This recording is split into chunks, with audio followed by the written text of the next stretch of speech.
आपके पत्रों के उत्तर। श्री शंभूलाल जी, पुराने सत्संगियों के मन मलिन होने पर आपने चिंता जताई है। इस संबंध में यह कहना है कि सत्संग में प्रेमी को कभी अपने को पुराना नहीं मानना चाहिए। हमेशा नए बने रहने में भलाई है। पुराने बने तो भाव, भक्ति, सेवा, श्रद्धा, रुचि सब पुरानी हो जाएगी। नए बने रहने में जोश, उत्साह, श्रद्धा, भाव, भक्ति नई बनी रहेगी।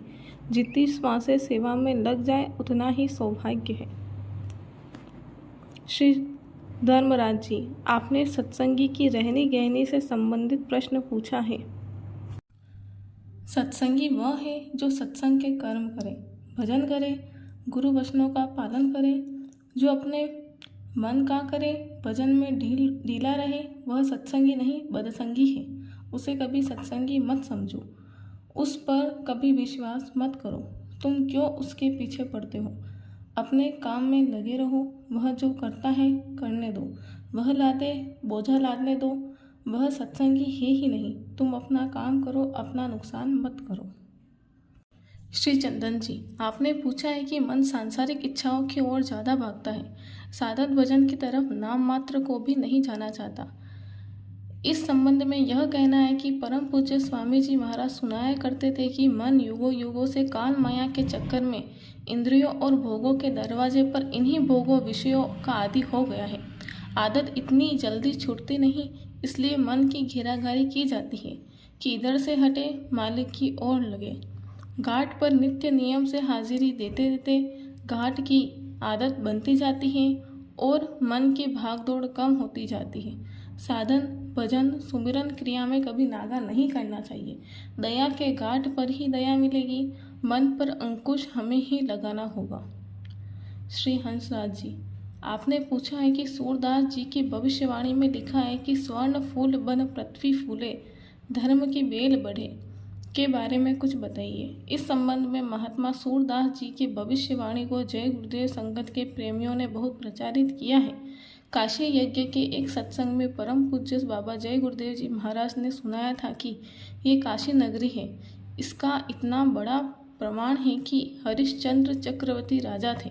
हो सकता है उनका सोने का महल हो या चांदी का बना हुआ हो, हीरे जवाहरात उनके कंगूरों में लगे हुए हो और मणियाँ चमकती हो और तमाम लोग विश्व के दर्शन करने के लिए आते हो। मैं तो ऐसा समझता हूँ कि भरपूर ये संपन्न थे, सब सुखी थे और ये सब रत्नों की खान थी। उस समय का इतिहास बताता ही है, लेकिन वह अब वह किधर चला गया? जल, पृथ्वी, अग्नि, वायु, आकाश, ये सब तो यही है, ये सब तो वही है। लेकिन बड़े बड़े महीपत व राजे महाराजे, बड़े बड़े बादशाह यहाँ पर आए। वो सोना, चांदी, जवाहरात इकट्ठा करने वाले, उन्होंने क्या क्या किया? ये जल, पृथ्वी, अग्नि, वायु, आकाश, इन्होंने सब चीज़ें अपने में छिपा लिया। वह सब हीरे जवाहरात देवता अपने आंचल में छिपा लिए। अब ये कब निकाल कर देंगे? मैं तो एक छोटा सा दोहा सुनाता हूँ। यह महात्मा सूरदास जी की वाणी है। रे मन धीरज क्यों न धरे, संवत 2000 के ऊपर ऐसा जोग पड़े, पूरब पश्चिम उत्तर दक्षिण चहुदिशि काल फिरे। अकाल मृत्यु जग माही व्यापे, प्रजा बहुत मरे, सहस बरस लगी सतियुग व्यापे।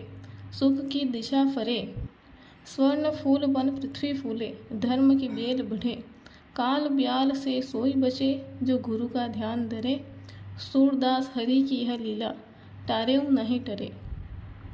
श्री मनमुख जी, आपने सुमिरन में किसका ध्यान किया जाए पूछा है। परम पूज्य स्वामी जी महाराज ने अपने सत्संगियों में कई बार बताया है कि जिस धनी का नाम लिया जाए उसके स्वरूप का ध्यान आपको सुमिरन में करना चाहिए। ध्यान करते समय आपको अपने मन को अपनी दृष्टि के साथ रखने का पूरा प्रयास करना चाहिए। सुमिरन की क्रिया से ही सूरत की सफाई संभव होगी। जय गुरुदेव। मैं आदमी तैयार कर रहा हूँ। आगे सच्चे देशभक्तों, त्यागियों, विवेकशील लोगों की जरूरत पड़ेगी। आगे का समय अच्छा नहीं है। सभी लोग शाकाहारी, नशा मुक्त होकर भगवान के भजन का संकल्प लें। जय गुरुदेव।